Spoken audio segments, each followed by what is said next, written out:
네, 안녕하세요. 서울의료원 가입센터 이현주입니다. 네.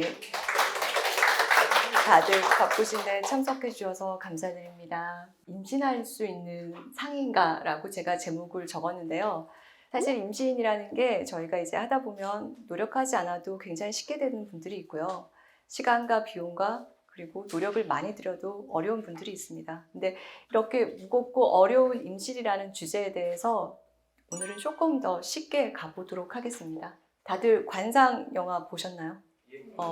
여기서는 왕이 될 상인지 아닌지를 관상을 봤었어요. 그리고 그 관상은 변하지 않았습니다. 그래서 이정재가 왕이 될 상이었죠. 저희는 사실 임신을 할 수 있다 없다를 볼 때 저희도 사실 상을 봅니다. 근데 저희는 관상을 보지는 않습니다. 저희가 보는 상은 이미지입니다. 자궁, 그리고 안소, 나팔관의 이미지를 봅니다. 이것들의 이미지는 우리가 초음파로 봅니다. 초음파 한번 보러 오시기 힘드시죠? 산부인과에. 네, 30초에서 1분 정도 보면 되고요. 이렇게 굉장히 편안한 분위기에서 진행됩니다. 초음파로 저희가 처음에 보면요. 보통의 난임의사들이 그럴 것이지만 자궁 내막을 봅니다. 배란기 전후에서 자궁 내막이 이렇게 보이면 난임의사는 좋아합니다. 아, 임신이 잘 되겠구나. 그러나 배란기 전후에서 내막이 그렇게 보이지 않으면 이제 걱정을 합니다. 이렇게 얇은 내막을 보이고 이분이 이전에 유산에 기왕력이 있다든지 그러면 자궁 내막 유착을 의심합니다. 자궁 내막이 두껍게 보이기는 하는데 중간에 구멍이 뻥뻥 뚫려 있고 생리주기가 불규칙한 기항력이 있다. 다낭성이다. 그러면 우리가 자궁내막 증식증을 의심합니다. 그리고 자궁내막이 이분은 괜찮은 것 같은데 잘 보면 음영이 다르죠. 용종이 의심되고 이런 분들은 대부분 생리가 아닐 때 출혈에 기항력이 있습니다. 그러면 우리가 용종을 의심합니다. 그러면 이런 상이 있다고 해서 임신이 잘 안 될 것인가? 그렇지는 않습니다. 앞에서 관상을 바꿀 수 없었지만 우리는 상을 바꿀 수 있습니다. 다들 내시경 해보셨죠? 위내시경. 이건 자궁 내시경입니다. 보기에는 굉장히 무섭게 보이는데요. 위내시경보다 짧습니다. 그리고 이 직경은 8mm 정도밖에 되진 않습니다. 그래서 무서운 기구는 아닙니다. 이 자궁경을 통해서 들여다보면 용종 같은 것들이 굉장히 잘 보입니다. 이 용종을 보이면 이렇게 기구가 들어가서 치료를 해줍니다. 이 기구도 무서워 보이지만 얘의 직경은 2mm 정도밖에 안 됩니다. 그래서 제거를 해주면 이렇게 깨끗하게 된 내막을 볼 수가 있습니다. 자궁 내막을 본 다음에요. 자궁의 컨투어를 보기 시작합니다. 이분의 내막은 굉장히 잘 유지되어 있습니다. 그러나 위쪽으로 돌려보면 자궁 위쪽으로 자궁 근종이 있는 것을 볼 수가 있어요. 근종은 우리나라 여성들의 50%가 가지고 있는 거고요. 자궁 근종이 있다고 다 수술을 결정하는 건 아닙니다. 자궁 근종은 크기와 위치, 그리고 커지는 속도, 그리고 환자의 나이, 남편의 정액 검사, 모든 걸 종합해서 결정을 하게 됩니다. 그래서 근종의 수술을 결정하게 되면요. 복강경으로 들어갑니다. 복강경으로 보면은 이렇게 보이는 게 자궁이에요. 이 위에 얹혀 있는 것이 근종입니다. 근종은 자궁을 열고 근종을 제거하게 되는 거죠. 그렇게 되면 근종이 제거된 모습, 이렇게 세 층으로 예쁘게 꾸며줍니다. 이분은 29세였고요. 남편의 정액 검사가 괜찮았고 앞으로 자연 임신이 될 확률이 많았습니다. 그래서 수술을 한 다음에 3개월 쉬고 지금 6개월간 자연 임신 시도 중입니다. 그리고 이제 자궁을 다 본 다음에는 난소의 이미지로 넘어갑니다. 난소는 오른쪽, 왼쪽이고요. 안에 보시면은 이런 난포들이 많이 보이는 걸 보실 수가 있어요. 이분은 난포가 굉장히 많죠. 사실 이분은 다낭성입니다. 다낭성이라고 많이 들어보셨을 건데요. 다낭성이 아니더라도 젊은 분의 난소는 보통 이렇게 보입니다. 이렇게 난포가 많이 보이게 되면은 난임 의사들은 좋아합니다. 임신에 아주 우호적이기 때문입니다. 다음 화면을 보시면은 이분의 오른쪽, 왼쪽 난소인데요. 하나, 둘, 셋 합쳐서 난포가 3개입니다. 이분도 41세, 이분도 똑같은 41세인데요. 이분의 난부는 이쪽에 7, 8개가 보이고 이쪽에도 5개 이상이 보입니다. 이분과 이분 중에서 어떤 분이 임신의 우호적일까요? 맞습니다. 이분은 난소 나이가 약 44세, AMH가 0.4, 이분은 약 34인데 3.19 정도 됩니다. 사실 이분은 시험관 지금 8번째 진행 중이고 난자 채취가 하나, 2개밖에 안 됩니다. 이분은 시험관 2번째 20개, 10개 나와서 현재 동결란으로 임신 진행 중입니다. 난소의 이미지가 이렇게 보이지 않고요. 이렇게 보이면은 그 다음 스텝을 생각해야 되는데요. 이 4명은 각기 다른 사람입니다. 이 중에서 누가 제일 문제가 될까요? 임신에? 10cm. 10cm, 여기 써있어요. 10cm, 8cm, 5.8cm, 1.5cm입니다. 각기 혹을 가지고 있거든요. 누가 봐도 이 혹이 제일 큰일 날 것 같잖아요. 이 혹이 제일 간단하게 끝납니다. 잘 보시면은 이 혹과 이 혹의 차이를 아시겠어요? 이 혹은 물이 차 있고 이 혹은 오래된 피가 차 있습니다. 이 혹은 아주 단순 낭종이고요.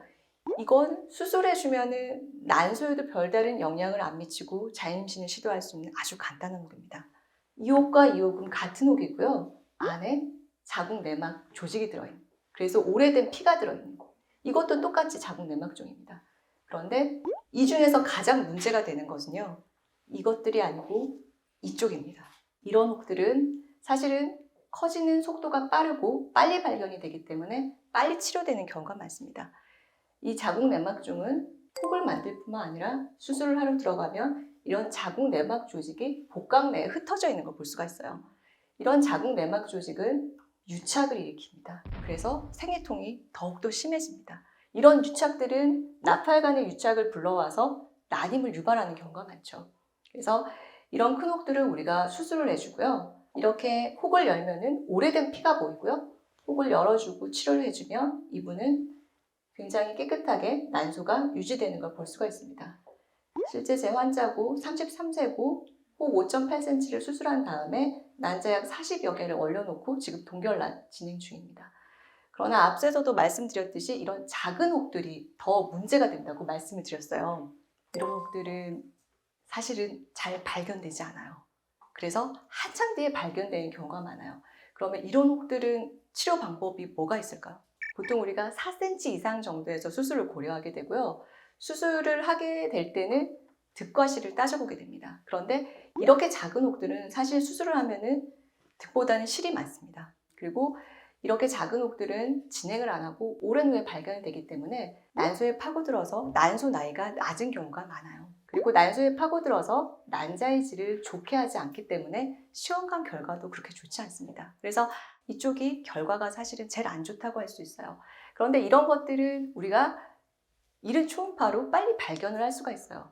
그럼 이런 사람들은 수술을 못하고 별다른 약이 없냐. 빨리 발견해서 병의 경과를 늦출 수가 있어요. 그래서 가장 좋은 방법은 임신입니다. 이런 자궁 내막종들은 생리를 지속할수록 사실은 병의 경과가 더욱더 빨라져요. 생리를 안 하게 하는 방법이 임신이고요.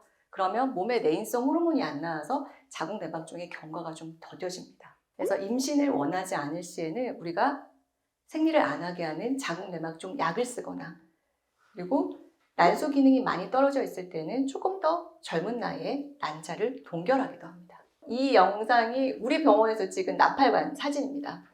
나팔관 사진 아프다고 많이 들으셨죠? 아마 검색해보면 나팔관 사진이 마취 안 하고 검사하는 검사 중에서는 가장 아픈 검사입니다. 그래서 실제로도 많이 아프셨어요? 그러면 괜찮았어요? 라고 얘기하시는 분부터 사실 실신하는 분까지 있습니다. 그래서 나팔관은 나팔관 주홍술 찍으면 자궁의 컨투어가 잘 보이고 양쪽 나팔관으로 잘 조용되는 걸 볼 수가 있어요. 이게 정상 사진입니다. 그리고 요즘에는 좀 덜 아프게 초음파로도 찍을 수 있는 방법이 있습니다. 오른쪽, 왼쪽으로 잘 개통되는 걸 볼 수가 있습니다. 그런데 이 나팔관은 사실 초음파에 보이지 않아요. 초음파를 보고 나면 자궁 난소를 다 보고 나서 엄마들이 물어봐요. 나팔관은 괜찮아요? 나팔관은 초음파에 보이지 않고요. 초음파에 보이면 이제 그때부터 사실 일이 시작됩니다. 나팔관에 물이 차 있기 때문에 초음파에 보이는 것이거든요. 이렇게 초음파에 보이면 나팔관을 찍어보면 나팔관 끝이 막혀 있어서 난간 수종, 이렇게 보입니다. 이럴 경우에 우리가 어떻게 해줄까요? 수술을 해야 되겠죠. 수술을 해야 되겠는데 보통은 이 나팔관, 난간 수중의 정도를 보고 결정을 합니다. 얼굴만 성형하지 않고요. 얘도 성형을 해줍니다. 아주 정도가 경한 경우 이것만 보고 판단하지 않습니다. 엄마의 나이, AMH, 아빠의 정액검사, 자임신이 가능하다고 생각하면 나팔관 성형술을 해줍니다. 여기를 열어서 성형을 해주는 거죠. 그런데 이런 조건이 우호적이지 않고 이게 너무 오래돼서 나팔관이 기능을 못할 것 같으면 사실 여기를 자르는 방법을 씁니다. 여기에 있는 물들이 고여서 임신에 좋지 않은 영향을 끼치기 때문입니다. 난관 폐쇄도 있죠. 아예 난관이 여기서부터 막혀서 나가지 않는 경우도 있습니다. 이걸 양측 난관 폐쇄라고 하고요. 이런 분들은 사실은 자연임신을 진행할 수가 없어요. 나팔관은 난자 정자가 만나는 곳이고요. 그래서 이런 분들은 바로 시험관으로 진행됩니다. 편중 난간 폐쇄도 있어요. 이쪽은 오른쪽이 잘 개통이 되어 있는 거 보이고 왼쪽은 막혀 있습니다. 한쪽 난간이 막혀도 임신이 가능한가요? 물으시는데 가능합니다. 자연임신이 가능합니다. 지금까지 우리가 자궁, 내막, 자궁, 그리고 난소, 나팔관의 이미지를 봤는데요. 왜 상을 봐야 되는지 우리는 조금 더 이른 진단을 하고 병의 경과를 좀 늦춰주거나 예상하는 임신의 어려움을 예방할 수 있기 때문입니다. 그리고 이제 또 한 가지가 더 있는데요. 2023년도 올해 3월에 발표한 제 논문입니다. 서울시 남녀준비 임신사업을 2274명의 여성을 대상으로 하였고요. 이 여성들의 나이는 25세에서 49세입니다. 이 사람을 봤을 때 444명이 난임이었어요. 퍼센테이지가 19.48%거든요. 의학에서는 1%도 굉장히 크게 봅니다. 그러면 19.48%면 20% 정도 되는데요. 이 정도면 5명 중에 1명입니다. 임신을 원하는 여성 중에 5명 중에 1명은 사실 난임을 겪고 있다고 볼 수가 있습니다. 그래서 우리가 임신으로 여러 가지를 생각해야 되고 이런 난임의 요인들을 보면 연관된 원인들을 보면 잘 아시겠지만 나이가 사실은 굉장히 큽니다. 35세 이상이 큰 요인이고요. 그 다음에 BMI입니다. 사실 BMI가 높을수록 임신이 우호적이지 않습니다. 그리고 한 가지 더 유산의 기항력이 있을수록 임신이 잘 안 됩니다. 나이를 조금 더 보면요. 30세 이하에서는 난임률이 14% 정도인 반면에 40세 이상 가면 거의 40%에 달합니다. 그만큼 우리한테 나이는 중요하고요. 여기서 이제 제가 질문 하나를 드릴 텐데 그러면 이런 임신을 준비하는 예비 엄마들이 가장 걱정하는 게 뭘까요? 경화. 또 유산? 유산. 난임. 또 다른 의견 있으세요? 다음 주 그렇죠. 이게 맞습니다. 예. 엄마들의 마음을 알 수가 있는데요. 이 엄마들이 가장 걱정하는 건 태아의 장애와 질환입니다. 예비 엄마들의 마음이 잘 느껴지는데요. 그리고 두 번째로 걱정하는 게 임신을 준비하면서부터 내가 난임이지는 않을까 하는 것들을 가장 걱정합니다. 우리 지금 서울시의 출산율이 많이 낮아지고 있고 난임률이 많이 높아지고 있죠. 그걸 반영하는 거라고 할 수가 있겠고요. 이런 검사들에 대해서 이 검사를 제가 조금 더 빨리 하시는 게 좋다고 말씀드렸는데 검사는 어려운가? 초음파 보는데 사실은 저희 산부인과 의사도 치과하고 산부인과 가는 걸 제일 싫어합니다. 그리고 저희 과장님들 만나면 저만 보면은 산부인과 가야 되는데 그렇게 말씀하세요. 그만큼 산부인과는 사실 오고 싶은 데는 아닙니다. 근데 초음파 검사를 사실 우리가 뭐 매달 받아야 되는 건 아니고요. 사실 교과서에는 성생활을 시작하면 받아야 된다고 되어 있고요. 질환이 없는 한은 1년에 한 번 정도 검진을 할 때 받으시면 됩니다. 꼭 필요하다고 할 수 있겠고요. AMH에 대해서. AMH는 난소 기능을 검사하는 검사고요.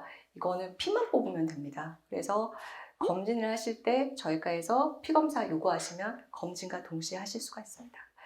정말 어렵지 않습니다. 그래서 꼭 하시길 바라고요. 제 강의는 여기까지입니다.